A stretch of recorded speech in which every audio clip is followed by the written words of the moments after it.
در دهه عثمانبیکا دهاتی به نام خدای رجبوف در ناحیه واسه غالبان دوره جمهوریوی آزمون‌های فنی از مؤسسه تحصیلات میانه عمومی رقم 23 قدردانی گردیدند.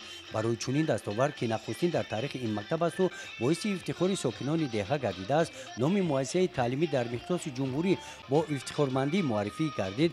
طبق دستور و هدایت‌های پیشوای ملت، پرزیدنت جمهوری تاجیکستان محترم امالی رحمان عاید هوسمندگردانی اشتراکچیان آزمون‌های جمهوریوی تدبیر مذکور در این دهه عملی گردید. از جانب عائله قادرزاده‌ها در همین محیط ایدانه برای هوسمندی غالبان با مکافات‌ها قدردانی گردیدند. با سیاست خردمندانه پیشوای معظم ملت پرزیدنت جمهوری تاجیکستان محترم امالی رحمان امسال مؤسسه رقم 23 ناحیه واسه توانست که صاحب 4 مدال گردد. دو تا در آزمون بین المللی اریخمت. دهه عثمانبیکا یکی از دهه‌های دوردست ناحیه واسه بوده. خبر غالب آزمون جمهوریوی گشتن 4 نفر خوانندگان مکتب را ساکنان همراه مکتبیان با نمایش برنامه کنسرتی با خرسندی و روحیه بلند استقبال نمودند.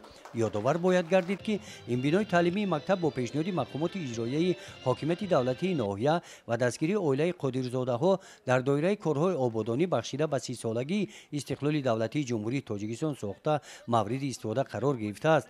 و آموزگاران و خوانندگان گفتند که جواباً به غمخوری‌های حکومت جمهوری در سمت تعلیم و تربیت نسل نو و اشتراک خوانندگان در آزمون‌های سطح جمهوریوی باز هم مسئولیت خویش را جدی‌تر به راه می‌مانند و همین طرح هم شد.